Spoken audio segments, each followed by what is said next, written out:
Hello guys, welcome to a little bit of PvP commentary. We're going to be playing a hybrid Nightblade in this commentary, and this video is dedicated to Jukes. Low healing power, many Jukes. That's kind of how we do it here. As you can see here, I'm playing a dot-based hybrid Nightblade. I quickly dot up that guy. He actually goes down just from the bleeds. They are going to res him, though, and come back around this corner. This guy comes around the corner here. We put a lot of pressure into him. And my good friend Knight Ouroboros finishes him off there as well. And I just use my shade to juke right back around. A lot of this fight is going to be me teleporting and changing locations. This is a good fight too because we had quite a few players after us here, and you can see they're just totally confused as to our whereabouts, and we're just picking them off. Look at those bleeds go. Absolutely fantastic. I've been enjoying playing the hybrid Nightblade a lot. I'm going to have to say, out of any Nightblade build that I've played, the hybrid has like some of the coolest gameplay style with the dots. As you can see there, Knight Ouroboros gets another kill there, and we're just trying to focus targets here. Anything that he attacks and I attack, we're trying to synchronize together. You see just so much dot pressure on that guy there. Could not deal with it. But I've been enjoying playing the hybrid a lot for the sole reason that I have so much juke power on him. Or on her, sorry. I can teleport around like crazy. As you can see here, there's only a couple of them left. And they do come. I do take a bow ultimate there. I just kind of back up. They're rezzing up top as well. But we do get another EP player that comes in and tries to stop them also. And my job here in this fight is just to be very kitey. You see that me and Knight are on opposite sides of this group of players for the remaining players. And we're just kind of like absolutely confusing them as to our positioning, as to where we are, and just doing a great job of staying a good distance away from them while applying a lot of pressure. The big advantage of a build like this that I'm running is that I have so much damage potential, and it is all ranged damage as well, and it is it's very much so pressurized damage. But anyway, guys, there you see fantastic little gameplay there. Good little wipe.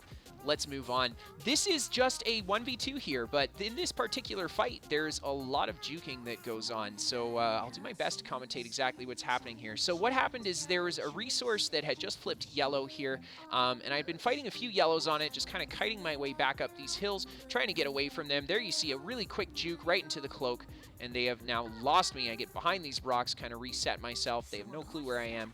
And I open with my bow from a distance, of course. I have this Sork attacking me. He's going to be spamming a lot of overload on me. I am not very tanky on this build. I'm not going to lie. It's not a super tanky build. If anything, it is a very high pace mobility and speed build. I mean, you do a lot of moving around. You do a lot of losing enemy players while doing it. And as you can see here, the sustain on the build is actually quite good. Even though I'm running tri-stat food and I've got nothing really invested into sustain.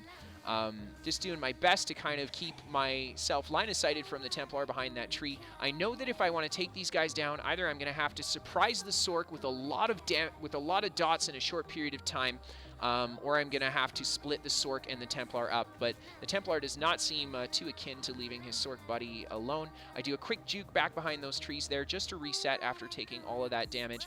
Quick Vigor to heal up, and then right back into the fray. First thing I'm going to do, of course, is to drop that that shade, so I've got something to teleport back to if things go wrong. And as you can see here, we'll do a jump in the air right back to the teleport behind them. I'm not going to re-enter stealth because they did see where I threw the shade down, so they know where I am, and I do have the tree to hide behind. Stealth, though, is great, though. You can see this Sork is going to toss a lot of ranged projectiles at me, like curse and frags, and stealth is going to save me from taking all that damage. This poor Templar, man, he's playing kind of a healing tanky spec.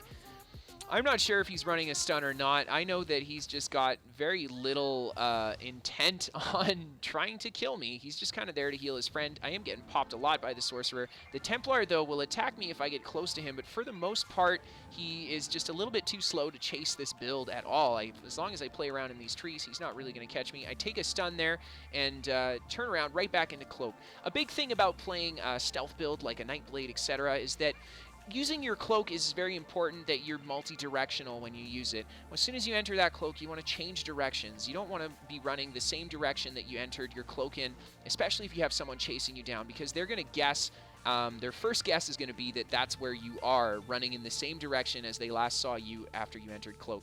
So you can see here we're using a lot of like the terrain and the movement just to kind of mitigate the damage here. From a strict statistic perspective in this fight, I should not win. I don't have the damage advantage on these guys here, and I don't have the healing or tanking power that they do either. So I'm just doing my best to mitigate as much damage as I can with movement being very annoying and giving them very little opportunity to drop any attacks on me.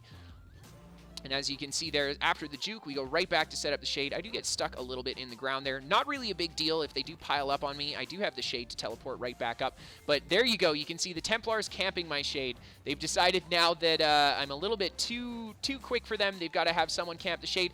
And because the Templar camps the shade, I'm able to put a lot of dot pressure into the Dawnbreaker and drop the Sork.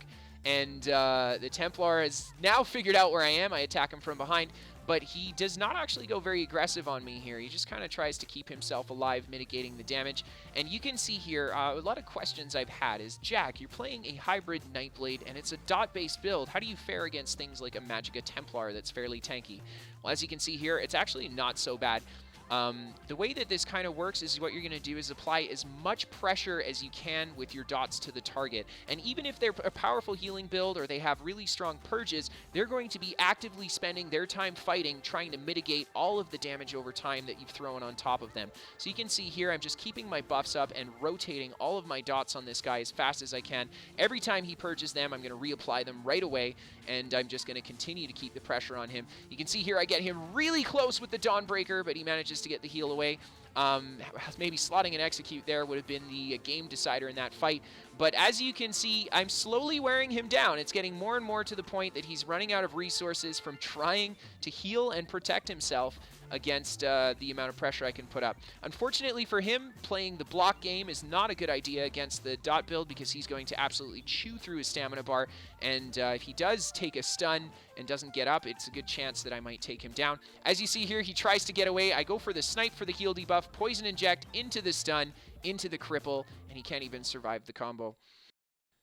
I really hope you guys enjoyed this video, a little bit of a different take on a Nightblade going for the dot build, especially hybrid. If you guys enjoyed, feel free to hit that like and subscribe button, and I'll see you guys next time.